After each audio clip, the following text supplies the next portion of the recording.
Hello everyone, welcome to रोकड़ा maker. तो आज हम देखने वाले हैं एक और नए आईपीओ के बारे में। ये आईपीओ भी अपना एक एसएमई आईपीओ होने वाला है, स्मॉल एंड मीडियम एंटरप्राइजेस का। तो आप कह सकते हैं एसएमई आईपीओ का लाइन लगा हुआ है काफी ज्यादा, और सारे ही आईपीओ के वीडियोज आपको इस चैनल पे फटाफट से मिलते जाते हैं। तो फटाफट से इस कंपनी के आईपीओ के बारे में डिटेल और उसकी क्या साइज वगैरह रहने वाली है वो देख लेते हैं। ये जो कंपनी है, बेसिकली इस कंपनी का नाम है मेगा फ्लेक्स प्लास्टिक लिमिटेड। ये जो कंपनी है बेसिकली आपका मैन्युफैक्चरिंग में इन्वॉल्व है, बेसिकली ऑफ लिनो बैग्स, जो कि एग्रीकल्चर प्रोडक्ट के पैकेजिंग में काम आता है, जैसे कि potatoes, onions, garlic, coconuts, fruits and vegetables. इन सारे के ये पैकेजिंग में काफी ज्यादा इसको यूज किया जाता है, इस कंपनी के प्रोडक्ट को जो बैग्स वगैरह बनाती है।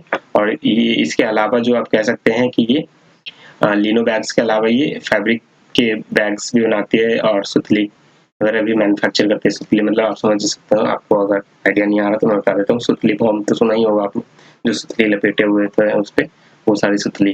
तो ये जो बेसिकली इनका दो सेगमेंट है, ये दो सेगमेंट में ऑपरेट करते हैं। सबसे पहला ये manufacturing of leno bags, PP fabric, सुतली, ये सारी चीजें। और इसके अलावा ये ट्रेडिंग ऑफ पॉलीप्रोपिलीन ग्रेनुअल्स, इसके ये ट्रेडिंग भी करते हैं। वहीं अगर मैं कंपनी की लोकेशन की बात करूं कि यह कहाँ पे लोकेटेड है, तो ये NH6 पे लोकेटेड है, कुछ जो कि करीब करीब 120 किलोमीटर पड़ता है इंटरनेशनल ऑल वेदर पोर्ट से।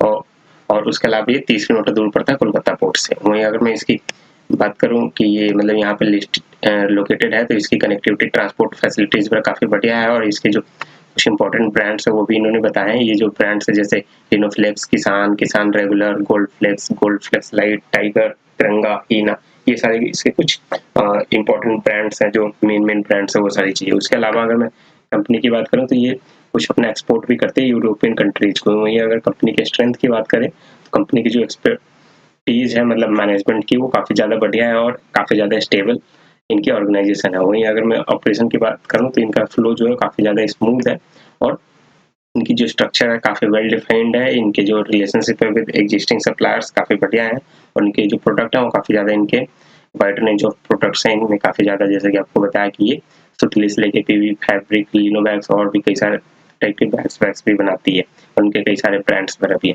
वहीं अगर कंपनी के फाइनेंशियल्स की बात करें तो हमारे पास में 3 साल का डेटा दिया हुआ है, 20-21-22 का।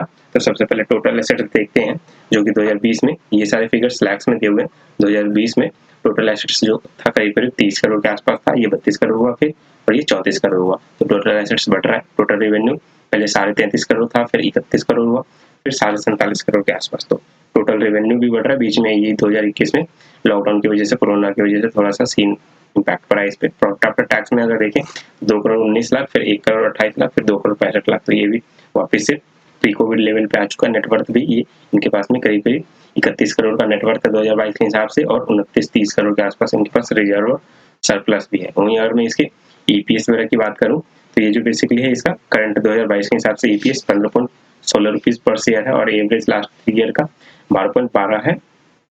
वेट देने के बाद ये करीब करीब आप कह सकते हैं कि ये 12.12 रुपए पर शेयर इसका लास्ट 3 के हिसाब ईयर के हिसाब से ये ईपीएस चल रहा है। ये कंपनी जो है ये इसका बोनस शेयर्स वगैरह अभी आएंगे, तो उसके हिसाब से ये 3.37 पर शेयर्स ही ईपीएस रह जाएगा। वहीं अगर मैं कंपनी के पीई रेशियो की बात करें, जो प्रॉफिट टू अर्निंग रेशियो होता है, उसका अगर आप देखेंगे तो 2022 के हिसाब से 2.64 है, और लास्ट 3 ईयर के एवरेज के हिसाब से देखें तो 3.30 है। वहीं अगर मैं इसके एवरेज रिटर्न ऑफ नेटवर्थ की बात करूं तो ये करंटली एवरेज के हिसाब से देखें लास्ट 3 ईयर का, तो ये 7.15 है, और इसका जो नेट एसेट वैल्यू है वो करीब करीब आपका 40 रुपए पर शेयर चल रहा है। वहीं अगर मैं कंपनी के अदर डिटेल्स की बात करें हम, तो जो कंपनी का ऑब्जेक्ट है इस आईपीओ से लाके कंपनी क्या करने वाली है, तो बेसिकली ये अपने वर्किंग कैपिटल के रिक्वायरमेंट को मीट करेगी, और कुछ इशू एक्सपेंस वगैरह होते हैं जैसे आईपीओ लाते समय, तो वो सारे भी मीट करने वाले हैं। उसके अलावा कुछ पैसे बच जाते हैं तो जनरल कॉर्पोरेट पर्पज में लगाएंगी। और उसके अलावा अगर कंपनी की इंपॉर्टेंट डेट्स की बात करें तो ये बेसिकली है आपका 6 सितंबर से स्टार्ट होकर 9 सितंबर तक चलने वाला है, और आईपीओ की जो फेस वैल्यू 10 रुपए पर शेयर रखा गया है। आईपीओ का टोटल साइज है 11.40 करोड़, और उसमें 28,50,000 शेयर्स होने वाले हैं, जो कि 40 रुपए के रेट पे आपको मिलने वाले हैं। एक लॉट में आपको 3000 शेयर्स मिलेंगे, और अगर आप रिटेल कैटेगरी में अप्लाई करना चाहते हैं तो मैक्सिमम और मिनिमम रिटेल कैटेगरी में एक ही लॉट अप्लाई कर सकते हैं, जिसमें आपको 3000 शेयर्स मिलेंगे, जो कि 40 रुपए के भाव पे है। तो आपको उसके लिए मिनिमम 1,20,000 रुपए आपके अकाउंट में होने चाहिए, तभी आप इस आईपीओ में अप्लाई कर सकते हैं।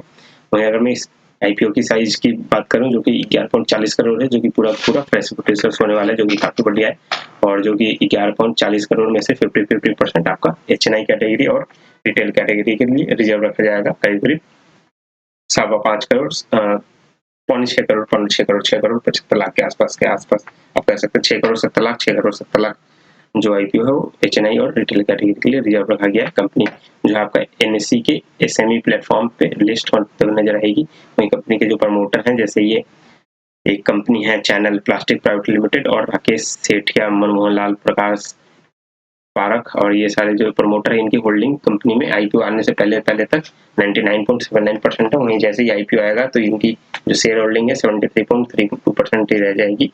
तो वो जो कि काफी ठीक ठाक ही है, और ये फ्रेश शेयर्स हैं तो भी कोई ज्यादा दिक्कत वाली बात नहीं है। वहीं अगर मैं कंपनी की आपको रजिस्टर ऑफिस की बात करूं तो ये बेसिकली कोलकाता में रजिस्टर ऑफिस है इनका। ये कॉन्टैक्ट इन्फॉर्मेशन भी आप देख सकते हैं। और इसके जो रजिस्ट्रार हैं इस आईपीओ के, मेगा फ्लेक्स प्लास्टिक लिमिटेड के आईपीओ का एसएमई आईपीओ जो कि, और इसके जो रजिस्ट्रार हैं ये केएमयू कॉर्पोरेट सर्विसेज लिमिटेड है। और इसका जो बैंकर है, मतलब लीड मैनेजर जो इस आईपीओ को मैनेज करेंगे, ये आपका फिनसोल मैनेजमेंट सर्विसेज लिमिटेड है। ये रजिस्ट्रार और लीड मैनेजर बैंकर्स वगैरह की डिटेल मैं इसलिए बताता हूँ क्योंकि ऐसे ही कुछ कंपनीज ऑलरेडी लिस्टेड होती है, लिस्ट होने के प्रोसेस में होते हैं। जैसे केफिन टेक्नोलॉजी एक रजिस्ट्रार है, उसका भी आईपीओ आने वाला है बहुत जल्द, तो उस पर भी एक वीडियो आ जाएगी। उसके अलावा उन्होंने डीआरएच भी फाइल कर दिया है। और उसके अलावा ये जो कुछ मैनेजर्स वगैरह होते हैं, जैसे कई बार एचडीएफसी होती है, आईसीआईसी होती है, ये सारी कंपनी ऑलरेडी लिस्टेड होते हैं, तो इनके शेयर प्राइस पे भी इम्पैक्ट पड़ता है इन सारे को कि किसका आईपीओ कैसे है। और इसके अलावा अगर मैं इसके करंटली जीएमपी की बात करूँ इस आईपीओ की, मेगा फ्लेक्स की, तो अभी करंटली कोई भी जीएमपी नहीं चल रहा है। जैसे कोई ग्रे मार्केट प्रीमियम जैसे ये स्टार्ट होता है वैसे मैं आपको एक और वीडियो के द्वारा बता दूंगा कि क्या करंट में जीएमपी वगैरह चल रहा है। तो अभी करंटली कोई भी जीएमपी नहीं चल रहा है, और जैसे आता है वो आपको मैं बता दूंगा। तो तक के लिए thank you so much, keep watching broker maker, और ऐसे ही वीडियो आपसे मिस ना हो उसके लिए फटाफट से चैनल को सब्सक्राइब कर दीजिए। तो तक के लिए थैंक यू सो मच।